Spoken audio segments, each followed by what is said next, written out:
You want a part of me? Well, I'm not selling cheap. Welcome back. In part 2, we looked at celebrities and how celebrities are kind of a hyperbolic example of how all of us are pushed to sell and market ourselves in a neoliberal environment. We're going to move on to look at dating apps and online dating in part 3. And it's not quite the same as celebrities as the last example we talked about, but there are some similarities which we'll highlight as we go along. To start off, I want to talk about a scholar named Eva Illouz, who writes about online dating in her book, Cold Intimacies. She says that online dating transforms the self into a packaged product, competing with others on an open-ended market regulated by the law of supply and demand. It attaches a more or less fixed economic value to profiles, that is, persons, and makes people anxious about their value on such a structured market. Now, Illouz is not arguing that online dating introduced these elements into dating or even human interaction. She cites scholars who argue that people have gradually been drifting towards seeing themselves as something to be assembled and manipulated for the sake of impression making and impression management, calculated to seduce another person. This drift accelerated at the beginning of the 20th century, just as dating was emerging as a common practice. In her book on the history of dating, Beth Bailey notes that the market has long been a metaphor for dating. One of the examples she points to is a 1941 issue of a children's magazine in which two boys are talking about dating. And one boy says to the other, "Going steady is like buying the first car you see." Another example is from a 1942 issue of the Ladies' Home Journal, which offers this advice to single women. It takes extra care in dressing and making up the raw material you were blessed with to do its best selling job for that personality of yours. Not only do these examples show the way dating was already presented as a kind of economic, market-based transaction, it shows a distinct division in the gender positions. Men are the buyers, women are the commodities. And women must package themselves in a particular way to attract men. Part of the reason I wanted to bring those quotes up from the 40s is because I want to emphasize that dating apps didn't come out of nowhere, and neither did the idea that dating is like a market-based business transaction. Dating apps are simply the most recent development in a long history that includes newspaper personal ads, phone and video dating services, and dating websites. The latest development provides new, enhanced ways people can sell themselves on the dating marketplace. Eva Illouz says the most successful people on the net are those who distinguish themselves by their linguistic originality and their physical conventionality. In other words, your pictures should show that you are conventionally physically attractive, while your written profile should show that you are unique and stand out from your competitors. This is similar to the way that Megan Fox sells herself in men's magazines. Physically, she markets herself as a traditional sex symbol, while verbally, she markets herself as an interesting, outspoken woman. In fact, Illouz compares the way dating apps require people to market themselves visually to the way celebrities market themselves visually. The body becomes one of the central ways that people package and sell themselves on dating apps. And that makes many users extra conscious of their bodies and how they present their bodies. Fortunately, dating apps and columnists have helpful hints on how you can maximize your marketability as a romantic or sexual partner. Increasingly, this dating app advice is backed up by statistical research. Perhaps the most blatant example of this is the advice offered by OkCupid. OkCupid's advice on dating profile photos is based on data they collect from their website, which gives their advice scientific credibility. The company found that there is a clear gender divide in what kinds of profile photos are successful. For example, they found that photos of women in which they show cleavage are successful. In fact, the older a woman gets, the better off they are to have a cleavage shot. There's even a chart to demonstrate this point. The most successful kinds of photos for women, however, are MySpace shots. If you're not sure what a MySpace shot is, here is an example. It is a selfie taken from a high angle in which the subject often puckers his or her lips. OkCupid statistics show that women are 50% more likely to be contacted by men when they use this kind of shot as a profile photo. OkCupid also has advice for men. It's not unusual for columnists to complain about men taking shirtless selfies. In fact, it's not unusual for women to complain about shirtless male selfies in their dating profiles. OkCupid statistics, however, shows that these photos are very successful for younger men. The older the men are, the less successful those shirtless selfies are. The gender divide also is apparent in terms of facial expressions. OkCupid recommends that women flirt while looking directly into the camera, while men look away from the camera and don't smile. Again, the company relies on statistical data to show that these are the most successful expressions. This advice appears to provide clear information about the dating market on OkCupid, along with advice on how to succeed in that market. In other words, how to package and sell yourself better to potential partners in a market using this statistical data. But embedded in this advice are some clear assumptions about gender roles. Take the facial expressions, for example. The man looks away from the camera, as if he is not quite interested. It creates a kind of desire to attract his attention and lure his gaze. The woman, on the other hand, looks directly into the camera, enticing the man to look at her. The man is the consumer, and the woman is the product. This gender division becomes even more problematic when OkCupid explains how it analyzed its data. Women's profiles were evaluated based on how many messages they received from men in a given month. This method of evaluation does not take into account the content of those messages. It is not unusual, for example, for some men to send a short, lewd, copy and pasted message to multiple women in a short amount of time.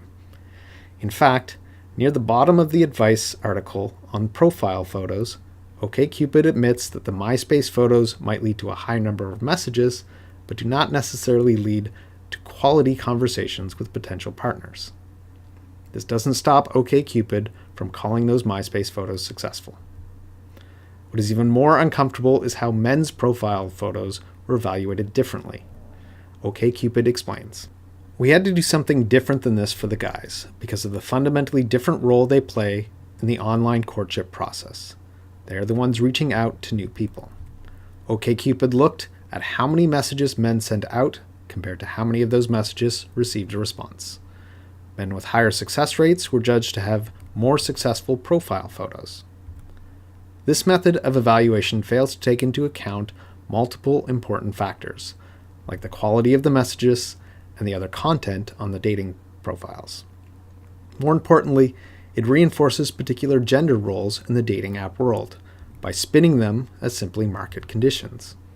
And OkCupid does not offer any suggestions on how to resist or change the gender roles, but rather how to successfully sell yourself within them, since they are the conditions of the market. Now at this point you might be saying, this analysis seems very focused on heterosexual individuals, and you would be right. There are some good reasons for that. Even though dating apps like Tinder, Bumble, OkCupid, and Plenty of Fish welcome gay, lesbian, bi, and queer individuals to use their apps, the overwhelming amount of advice on their websites is for heterosexual users. Advice in popular magazines has a similar bias. Now there are many dating apps that cater to widely different groups of people. For this lecture, I wanted to focus on larger dating apps. Grindr is a larger dating app that caters to the gay community, but the way Grindr works is much different than the way the other apps I mentioned earlier work. It is often much more open about facilitating purely sexual encounters. It is also more dedicated to fostering a community for its members. And finally, Grindr as a company is much more likely to take political stances. That makes Grindr something very different that requires a very different kind of study. So for now, we're going to bracket Grindr and look at the text of dating app profiles on the other sites that I mentioned. As you recall, Eva Luz says that the most successful dating site users have conventionally attractive images with original profile text.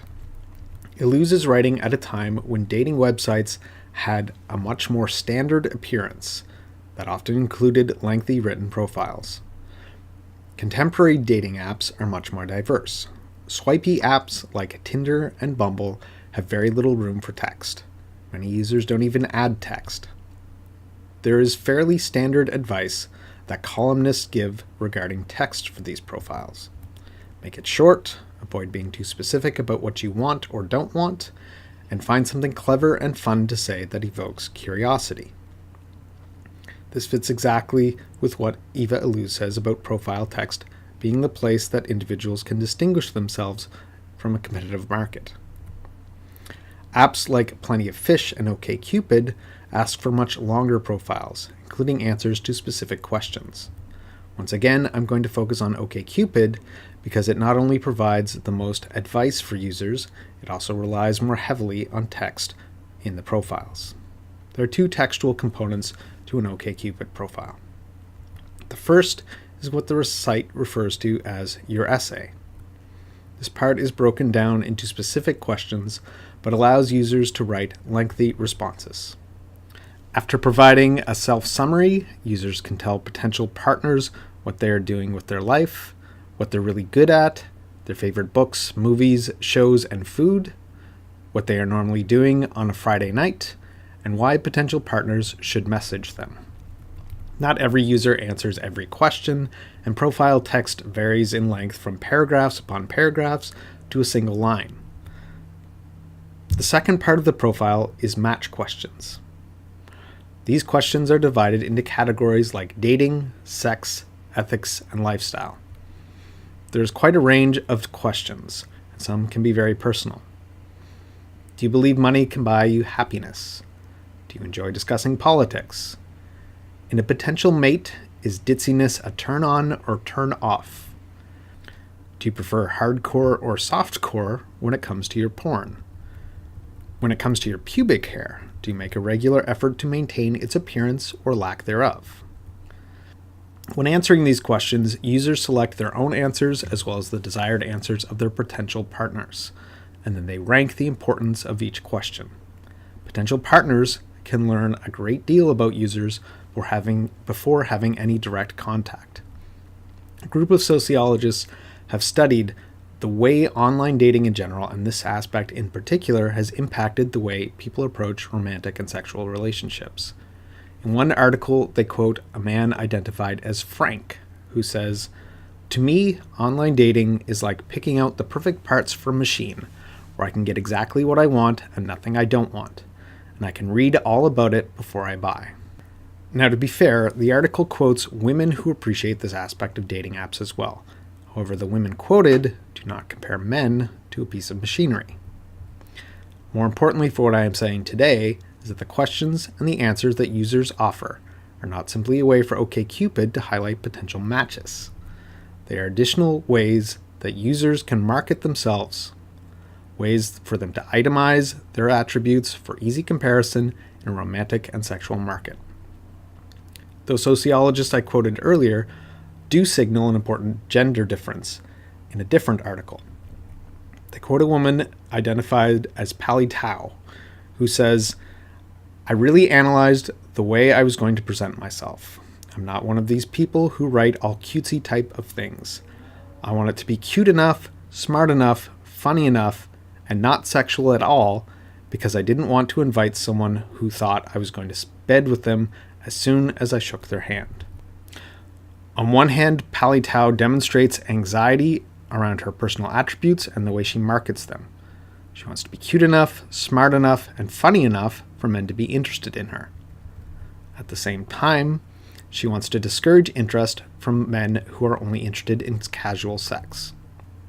Again, the article contains abundant evidence that men also feel anxiety about how they represent themselves and who they want to attract through the ways they present themselves. But there's very little concern about women who aggressively pursue sexual encounters. More often, they are concerned about rejection. In other words, there is a gender imbalance in the experience of dating apps between heterosexual men and heterosexual women, even though both are pressured to sell themselves and anxious about how they do that. Advice especially OkCupid advice, simply accepts his gender imbalance as a market condition and offers advice on how to succeed within those market conditions. The best users package themselves in a way that fulfills traditional gender roles, but still remains exciting and innovative. It is simply the best way to effectively use your time, energy, and maximize the marketability of your attributes while pursuing a romantic or sexual partner. Now, I know some of you are thinking, Dr. Connolly, we are elite Trinity 1 students. We are too smart to participate in the shallow self-presentation involved in dating apps. So in part 4, we'll talk about something you are all involved in: university classrooms. I'll try.